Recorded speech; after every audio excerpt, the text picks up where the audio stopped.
ketika saya menghayal, saya tahu gimana bikinnya. Kan banyak seniman yang hayal aja tapi dia nggak tahu gimana nih bikinnya. Nah, untungnya kalau arsitektur ilmunya itu mengajarkan bahwa kita tahu teknik membangun, tapi semua dengan referensi seni dan sejarah. Saya kira itu yang penting. Akhirnya kita nggak gila cuman ngayal terus nggak pernah kesampaian gitu. Jadi saya punya pengalaman ya, kalau setiap kali saya bikin ambisinya terlalu besar, itu malah nggak jadi apa-apa. Tapi kalau kita ngelakuinnya lebih santai, lebih panjang praproduksinya, jadi saya akhirnya selalu percaya bahwa sesuatu itu bahkan kesuksesan itu bisa direncanakan.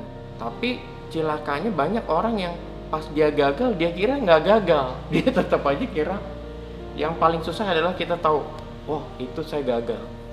Bicara tentang kebudayaan Indonesia di depan orang Indonesia, itu mereka jadi terkesima gitu ya, karena yang saya sedih bahwa ternyata masyarakat kita nggak ngerti sama ininya sendiri. Tapi kalau saya bilang contohnya Hollywood, mereka lebih tahu ya. Ini yang banyak di proyek-proyek saya, justru ketika referensi saya justru ke akar tradisi kita, itu langsung bisa diterima oleh masyarakat kita sendiri.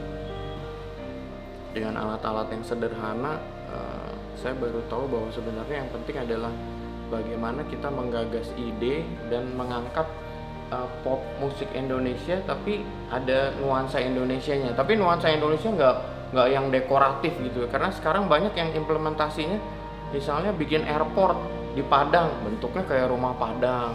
Jadi, nah di video musik pun saya pikir jangan gitu terus dia pakai batik. Nggak ada sebenarnya, kan harus ada Indonesia masa kini yang nggak ada di negara lain gitu ya. Kenapa Jepang tiba-tiba berhasil dengan J-popnya atau Korea dengan K-pop? Kan itu masa kini, dia nggak pakai kimono gitu ya, dia nggak pakai baju tradisi. Nah kalau saya bilang Indonesia harus bisa seperti itu. Saya percaya akan karma, saya percaya akan kalau kita kasih kebaikan pasti dibalas kebaikan, tapi kalau kita jahat pasti dibalas. Jadi saya selalu nggak mau ngerjain iklan kampanye partai gitu ya, apalagi kalau kegiatan untuk pemerintah gitu. Saya mendingan yang swasta, tapi yang swasta yang benar lah ya.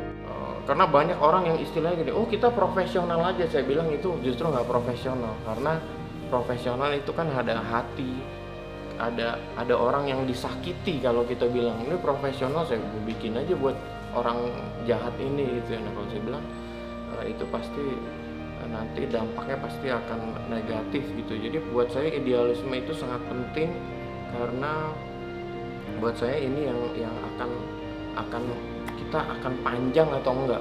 Sebenarnya saya cari idenya itu gampang banget.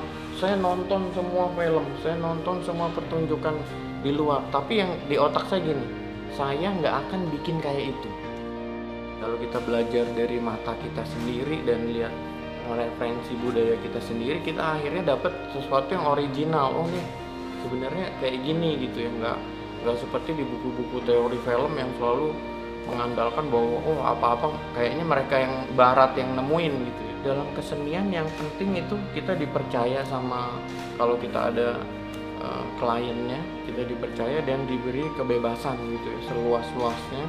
Dan kalau buat saya jamin ke mereka semua bahwa pasti saya nggak menyontek ke barat. Ternyata yang saya bikin nih belum hebat-hebat amat kok, ada orang lain lagi yang pernah buat atau ada yang pernah bikin yang lain gitu. Jadi kita mengukur itu penting sekali gitu buat saya, dan bangga menjadi orang Indonesia itu yang lebih penting. Harusnya potensi itu yang kita lihat, bahwa Indonesia itu sebenarnya negara yang bukan main, tapi kita sendiri yang nggak pernah menghargai itu semua. Lewat kamera itu buat saya itu jendela bisa lihat dunia, karena saya bisa simpen. Karena dalam hidup itu ternyata yang paling penting adalah kenangannya. Semua yang kita pernah lakukan puluhan tahun itu ternyata hanya jadi kenangan gitu, nggak bisa diulang. Paling hanya bisa kita tangkap di film atau di foto. Sekarang saya justru konsentrasi lebih ke Indonesia Timur, karena saya lihat bahwa di situ sebenarnya negara kepulauan tuh di situ, bahwa beragam pulau yang paling cantik di dunia mungkin adanya di situ gitu. Dan juga kebudayaannya dari tenunnya, dari kulinernya, dari arsitekturnya itu di sana bukan main. Iya, memang kendalanya berkesenian di Indonesia yang pertama adalah dana, lo pasti.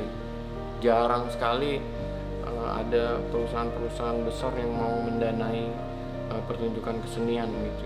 Yang kita mau bikin banyak, tapi itu tadi kendala saya gitu. Biasanya nanti ada titipan, ada ini, akhirnya belum nanti budgetnya di markup gitu. Nah itu yang akhirnya saya jadi males gitu. Akhirnya kenapa kita lebih baik cari yang swasta, terus lebih ke tempat-tempat yang belum dijamah sama pemerintah.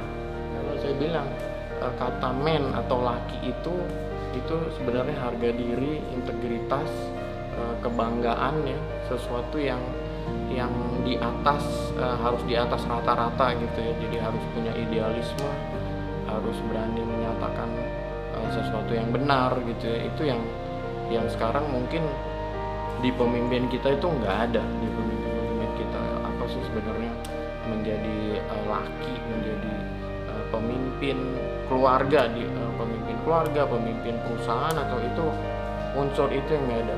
Harkat, nilai ya, kita kebanyakan hanya tahu harga tapi nggak tahu nilai, bahwa setiap martabat itu pasti harus ada nilainya. Jadi kalau buat saya laki itu adalah suatu privilege lah ya, sebutan itu ya, man itu privilege atau penghargaan yang lebih akan sifat kesatria.